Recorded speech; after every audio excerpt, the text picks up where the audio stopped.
Astmada foyda berish uchun baliqlarni iloji boricha pechda yoki qaynatib yoki dimlab iste'mol qilish kerak. Fast foodlarni iste'mol qilganda bo'ladigan organizmda fast foodlarning zararidan yaxshi himoya qilishi isbotlangan. O'pka ichak o'qi deb yuritiladi. Dukkaklilar ta'sirida o'pkadagi yallig'lanish kamayadi, astmaning nazorati birmuncha yaxshilanadi. Assalomu alaykum azizlar. Bugun sizlar bilan bronxial astma kasalligida qaysi oziq-ovqat mahsulotlari foydali yoki qaysi ovqat mahsulotlari zarar berishi, kasallikni og'ir kechishiga sabab bo'lishi haqida sizlar bilan gaplashmoqchiman. O'zi bronxial astma nima? Astma bu nafas yo'llarini surunkali yallig'lanish kasalligi bo'lib, hansirash, yo'tal, nafas yetishmovchiligi va nafas qisish xurujlari bilan hushtaksimon nafas bilan kechuvchi surunkali kasallik, surunkali allergik yallig'lanish kasalligi. Hozirgi statistikalarga ko'ra, butun dunyo bo'ylab 300 million atrofida odam bronxial astma kasalligi bilan og'riydi. Sabzavotlar va mevalar. Bular organizmda hosil bo'lgan, organizmda zararlaydigan, oksidlovchi stress keltirib chiqaradigan erkin radikallarni yo'qotadi, ya'ni antioksidant xususiyatni namoyon etadi. Meva va sabzavotlarni ko'p iste'mol qilganda astmaga chalinish xavfi kamayadi, hushtaksimon nafas kamayadi, astmani simptomlari esa birmuncha yengil kechadi. Sabzavotlar tarkibida C vitamini, E vitamini, beta-karotinlar, flavonoidlar va polifenollar bor. Bu moddalar nafas yo'lidagi yallig'lanishni kamaytiradi. Bundan tashqari, bronxlarda sezuvchanlikni kamaytirish bilan birga shilliq ajralishini, ya'ni balg'am ajralishini kamaytiradi. Sabzavotlar ichida astmaga qarshi ta'siri bo'yicha eng ko'p o'rganilganlari bular sabzi, brokkoli, pomidor, bulg'or qalampiri va ismaloq hisoblanadi. Tadqiqotlardan birida kuniga 400 gramm atrofida sabzavotlarni iste'mol qilish, 160 gramm atrofida mevalarni iste'mol qilish bemorlarda astma nazoratini, astma xurujlarini ancha yengillashishiga yordam bergan.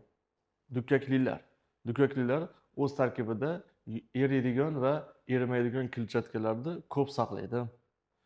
Bu kletchatkalar ichak mikroflorasi tomonidan parchalanib, butyrat, propionat va asetat kabi qisqa zanjirli yog' kislotalariga aylantiradi. Bu yog' kislotalar ta'sirida esa T regulyator hujayralar kuchayadi, allergik yallig'lanish bosiladi va immun tolerantlik kuchayadi. Bundan tashqari, yuqoridagi moddalar sog'lom mikroflorani shakllantirishda yordam beradi. Astmani kuchaytiruvchi sitokinlarni esa kamaytiradi. Zamonaviy konsepsiyaga ko'ra, o'pka bilan ichak o'zaro bog'liq hisoblanadi. O'pka ichak o'qi deb yuritiladi. Dukkaklilar ta'sirida o'pkadagi yallig'lanish kamayadi, bronxlarning sezgirligi pasayadi, astmaning nazorati birmuncha yaxshilanadi.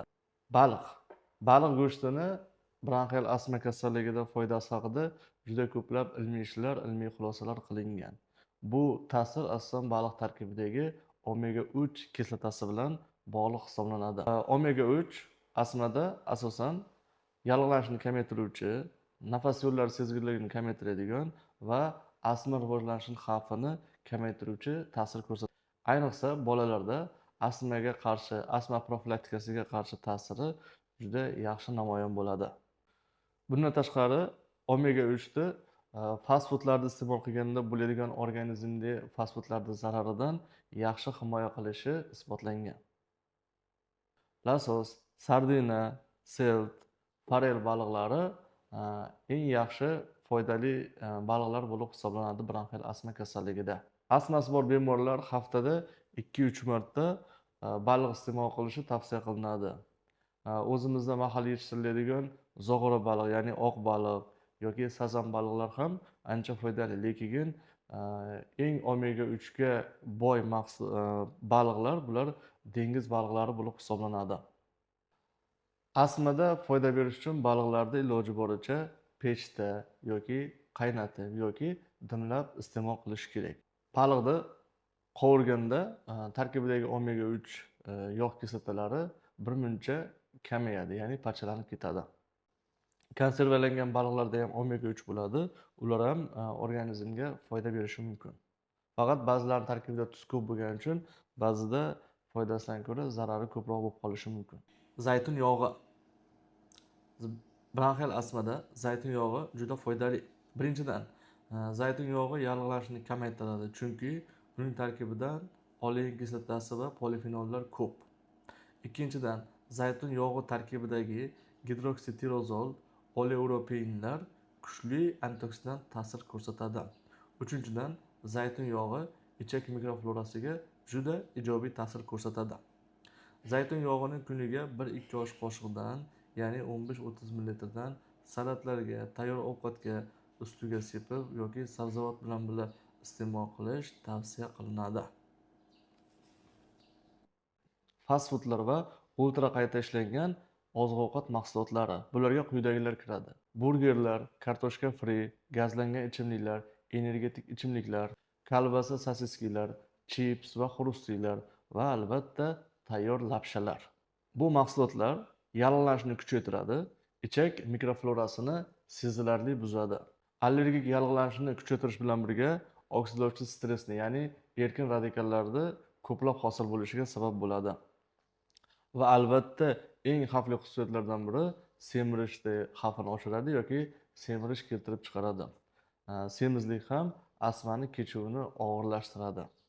Ko'plab ilmiy xulosalarda, ilmiy ishlarda fast foodlar va ultra qayta ishlangan mahsulotlar astma simptomlarini kuchaytirgan va bronxlar ta'sirchanligini oshirgan.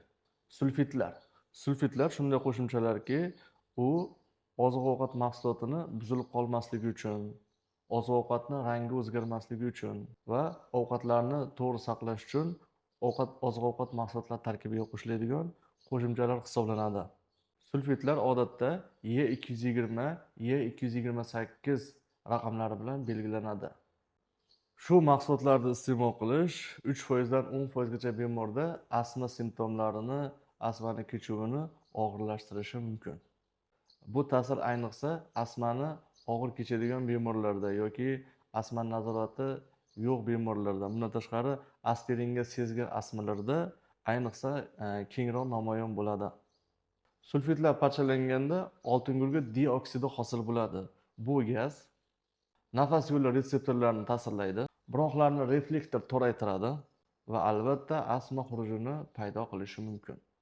Yuqorida aytib o'tganimizdek, sulfitlarning nojo'ya ta'siri 10% gacha bo'lgan bemorlarda kuzatilganligi uchun hamma bemorga ham sulfitsiz parhez tavsiya qilinmaydi. Yuqorida sanab o'tganlarimizdan tashqari shunday bemorlar borki, ularda oziq-ovqat allergiyasi bor va ma'lum bir oziq-ovqat mahsulotini iste'mol qilgandan keyin bemorda astma xuruji kuzatiladi. Xuddi shu bemorlarda o'sha mahsulotni iste'mol qilish taqiqlanadi, chunki astma xurujini kuchaytirishi mumkin. E'tiboringiz uchun rahmat.